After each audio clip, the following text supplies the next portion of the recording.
असर है।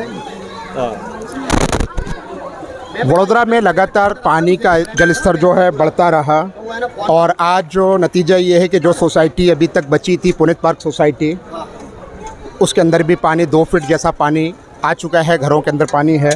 अभी यहाँ के जो हमारे ज़िम्मेदार नेता है झा बड़वार साहब, ये अभी पहुँचे हैं और इनके हाथ में खुद मतलब एक पाइप है, कोशिश कर रहे हैं पानी को निकालने की। कि यहाँ पे आप पहुँचे, क्या पाया आपने, क्या देखा? देखिए, पिछले 27 साल से भारतीय जनता पार्टी का बड़ौदा में शासन है। आप देखिए कि प्री मानसून के कामगिरी के नाम पे करोड़ों रुपए की खाई ये लोग कर रहे हैं। जहाँ जाइए वहाँ देखिए, आज बड़ौदा में ये बारिश का पानी नहीं है, ये कुदरती आफत नहीं है, मानव सर्जित आफत है। ये भारतीय जनता पार्टी के शासन में ये लोगों ने बिल्कुल ध्यान दिया नहीं है। और आप देखिए कि पूरे बड़ौदा में आज ऐसी परिस्थिति हुई है कि लोगों को पीने के लिए पानी नहीं है, लोगों को खाना नहीं मिल रहा है। 10-10, 12 फुट पानी लोगों के घर में घुस चुका है और तंत्र बिल्कुल इसमें कोई भी कामगिरी नहीं कर रहा है। आप देखिए कि हम लगातार 2 दिन से सभी को फ़ोन कर रहे हैं, कमिश्नर को फ़ोन कर रहे हैं, डेप्यूटी कमिश्नर को फ़ोन कर रहे हैं, जितने भी इंजीनियर को फ़ोन कर रहे हैं, लेकिन कोई किसी के पास कोई भी मैनेजमेंट ही नहीं है। कोई इधर भागता है, कोई उधर जाता है, कोई किसी भी प्रकार का कुछ भी भारतीय जनता पार्टी के शासन में कोई अधिकारियों पर भी कंट्रोल नहीं है। उसके हिसाब से आप देखिए कि अगर विश्वामित्री का जो इलीगल कंस्ट्रक्शन हो, विश्वामित्री में फूकी कांस का जो इलीगल कंस्ट्रक्शन हो गया है, आप रूपा रेल कहाँ से, मसिया कहाँ से, बड़ौदा में जो बारिश गिरती है और जहाँ पर पानी जाने का जो रास्ता है वो सब जगह ये भारतीय जनता पार्टी के मिले हुए लोगों ने इलीगल कंस्ट्रक्शन कर दिया है। उसकी वजह से आज बड़ौदा में पानी कहीं ना कहीं रुक जाता है, लोग इतने परेशान हैं, लोगों का करोड़ों का कीमती सामान आज बिगड़ गया है। अब देखिए कि लोगों को खाना नहीं मिल रहा है, इतनी परेशानी है और तंत्र इसमें बिल्कुल ही असफल रहा है और ये इसकी जवाबदारी पूरी भारतीय जनता पार्टी के शासन की है। उनको उनके पद से इस्तीफा भी दे देना चाहिए। उनको शर्म आनी चाहिए कि लोगों के करोड़ों के टैक्स का ये मिसयूज हो रहा है।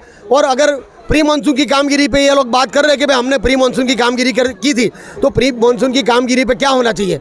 अगर जितने भी नदी नाले हैं, जो भी बारिश का पानी बड़ौदा में गिरता है, वो पानी बाहर जाने के लिए रास्ता जो जहाँ पर भी रुकावट है वो खोलने चाहिए। आप देखिए अगोरा मॉल, उसमें विश्वामित्री में बड़ी रिटर्निंग वॉल कर दी है।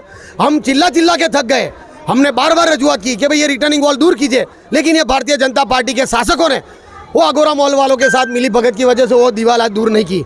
उस तरह से आप जनमेल देखिए, उस तरह से ये ट्रांसपोर्ट हब देखिए, सब जगह इलीगल कंस्ट्रक्शन हो गया है। हम जब बोलते हैं तो ये लोग हमारे सामने खड़े हो जाते हैं, बोलते हैं कि विपक्ष को आदत हो गई है, हमको वोट बताने लगते हैं कि भाई हमको पब्लिक चुन के भेजा है, हमको लाखों वोट मिलता है।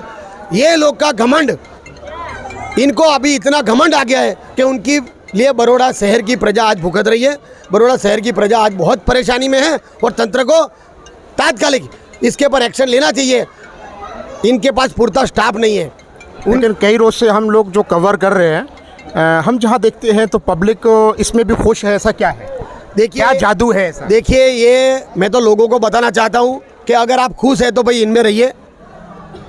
अगर आप परेशान हैं, आपके बच्चे, आपकी आने वाली पीढ़ी अगर परेशानी नहीं देखना चाहे तो ये भारतीय जनता पार्टी को जवाब देना चाहिए। इनका आप सुन के अगर एक तरफी चलोगे तो ये लोग उनके सत्ता के नशे में जो चकचूर हो गए हैं, उनका घमंड हुआ है, वो सब घमंड उनका दूर करना पड़ेगा। ये है हमारे झा बड़वार साहब, यहाँ इस एरिया के कॉरपोरेटर हैं।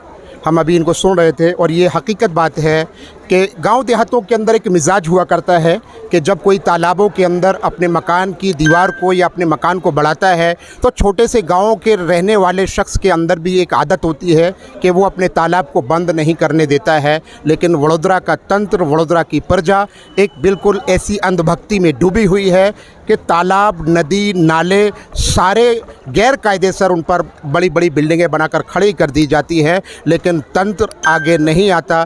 यहाँ की प्रजा उसमें भी खुश है। तो यही चीज़ हमारे जो है झा बड़वार साहब जो बता रहे थे वो बिल्कुल दुरुस्त बात है, बिल्कुल हकीकत है। आज जो भुगतना पड़ रहा है वो इसका नतीजा है कि इतना सब कुछ होने के बाद भी स्मार्ट सिटी के नाम पर जो यहाँ पर धांधली की जाती है, यहाँ पर जो करोड़ों रुपए का गबन किया जाता है वो स्मार्ट सिटी के नाम पर किया जाता है। लेकिन आज हम देख सकते हैं पूरी स्मार्ट सिटी नदी के अंदर तब्दील हो चुकी है।